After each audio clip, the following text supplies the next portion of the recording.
L'université Paris 8 en Seine-Saint-Denis accueille 6000 étudiants. Plus de 40% d'entre eux sont boursiers, travaillent pour financer leurs études et vivent difficilement. Une précarité qui rejaillit sur leur état de santé. Sur les 2000 étudiants reçus chaque année par le service de médecine préventive de la faculté, nombreux sont ceux qui ont une mauvaise hygiène de vie, souffrent d'insomnie, de difficultés psychologiques et surtout de stress. Marie a 20 ans. Elle est étudiante en première année de sciences politiques et c'est elle qui a sollicité un rendez-vous dans ce centre de médecine préventive car elle veut être aidée. Avec l'infirmière, elle va d'abord faire le point sur son hygiène de vie. Le matin, vous vous levez à quelle heure? Je ne mange pas le matin. Pas de petit déjeuner. Ça dépend de quelle heure j'ai cours. Et les cours alors? Je m'accroche. D'accord, vous avez ce petit problème à gérer. L'alimentation, c'est fondamental. Ouais, c'est un des problèmes. Enfin, j'y accorde pas énormément d'importance. Pourtant, c'est important pour le cerveau. Hein. Oui. Vous vous couchez à quelle heure?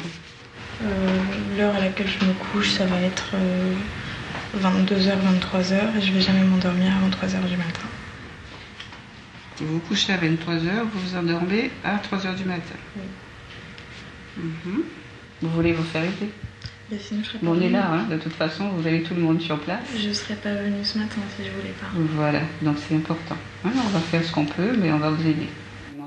Même si c'est elle qui fait la démarche aujourd'hui, Marie n'a jamais prêté grande attention à sa santé, comme la plupart des étudiants. C'est pas des choses importantes aux yeux des jeunes aujourd'hui que de bien manger, bien dormir.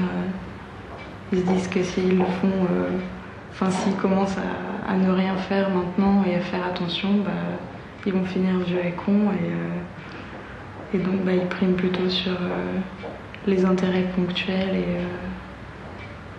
voilà. Une mauvaise hygiène de vie est parfois le signe de problèmes plus profonds. Face au médecin, Marie va évoquer le mal-être qu'elle ressent depuis de nombreuses années. Je suis en train de craquer nerveusement vis-à-vis de mon insomnie, de mes anciens épisodes dépressifs, de tout ce qui a pu se passer par le passé. D'accord, entendu. Et les sciences politiques vous intéressent particulièrement? C'était un hasard. Parce que c'est tout ce qui restait de disponible quand vous êtes venu vous inscrire? Il fallait impérativement que je fasse des études, quelles qu'elles soient. Vis-à-vis de vos parents ou vis-à-vis de vous-même? De moi-même, parce que... Pour être occupée? Pour être occupée, pour faire quelque chose, parce que sinon j'allais dans le mur. J'ai eu des épisodes d'automutilation qui ont duré pas mal d'années. Et puis plus on grandit et plus on va loin dans la bêtise, quoi. Donc après c'est un cercle vicieux duquel seul on ne se sort pas. Vous avez commencé à faire des bêtises à l'âge de 10 ans? C'est-à-dire C'est-à-dire à me taillader les bras et ensuite quand on grandit on passe aux jambes et ensuite on fait des conneries de jeunes. D'accord. L'entretien va permettre au médecin de remonter le fil de sa dépression. Marie n'a jamais suivi de psychothérapie. Des expériences malheureuses l'en ont découragée. Il y en a certains qui m'ont dit que mon cas était désespéré, qu'on ne pouvait rien faire pour moi. Et il me l'a dit textuellement. D'autres qui m'ont dit que finalement c'était rien. Donc à un moment donné, moi j'arrête de me battre contre le vent. C'est difficile ce que j'ai à dire. Quand je vais vers quelqu'un pour le dire, c'est pas pour qu'on... Bien sûr, hein. Personne n'a à vous dire que ce n'est rien du tout. Donc je pense que c'est une bonne démarche que de vouloir faire une psychothérapie pendant que vous êtes jeune. Hein. Avant qu'il soit trop tard. Pas avant qu'il soit trop tard, il n'est jamais trop tard de toute façon. Mais plus vous commencez jeune et plus comment dire, vous faites les choses avant que certaines possibilités de la vie se referment. Vous voyez? Donc c'est vrai que voilà, plus vous le faites jeune, mieux c'est. Le médecin est là pour dépister des difficultés psychologiques, mais aussi des problèmes physiques comme une scoliose ou des troubles cardiaques. Et un examen clinique est systématiquement effectué. Je ne pense pas qu'il soit inquiétant.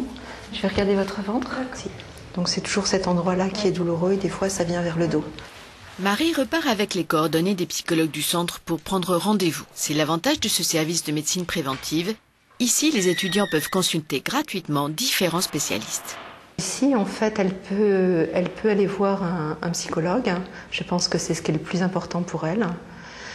Qui donc peut la recevoir 1 fois ou 2 fois par semaine tout au long de son cycle universitaire. Et pour son devenir, je pense que ce travail, elle doit le faire. Et c'est précieux, le fait qu'il y ait des psychologues qui viennent consulter à l'université. Le centre propose ici une consultation de gynécologie. Marie s'y est rendue car elle souffre de douleurs au niveau du ventre et de saignements depuis plusieurs mois. Asseyez-vous. Le coût d'une consultation est très souvent un obstacle pour les étudiants. Nombreux sont ceux qui pratiquent l'automédication ou qui attendent d'aller très mal avant de consulter. Vous avez déjà consulté? Oui. Ça fait combien de temps que vous avez mal? Depuis le mois de septembre. 3 mois, 3-4 mois. D'accord. Et pourquoi vous n'êtes pas parti voir un médecin avant? Parce que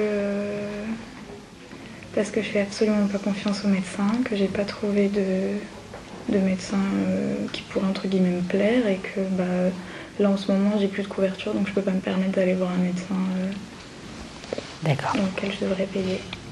Ok. Je retrouve rien de particulier, tout va bien, vous n'avez pas mal, etc. Donc je demande une échographie pelvienne et on se revoit avec les résultats de l'échographie pelvienne. On cherchera ce qui se passe, d'accord? Merci. Au revoir. 50% des étudiantes ont des problèmes de couverture sociale, n'ont pas les moyens de payer une consultation en gynécologie, qui sont relativement chères. Et donc, pour eux, c'est l'accès aux soins. C'est grâce à ça qu'ils iront faire leur frottis, faire leur examen, dépister un nodule du sein, dépister un fibro, un kyste à l'ovaire ou n'importe quelle pathologie qui sera passée inaperçue parce que, comme vous avez remarqué, je laisse traîner 1 mois, 2 mois, 3 mois, 3 ans. Marie a vu 2 médecins et cela ne lui a rien coûté. Encore faut-il être informé et faire la démarche de venir aux consultations. Or, selon une enquête effectuée par une mutuelle étudiante, 23% des étudiants ne consultent jamais de dentiste ou d'ophtalmologue, faute de moyens pour le faire.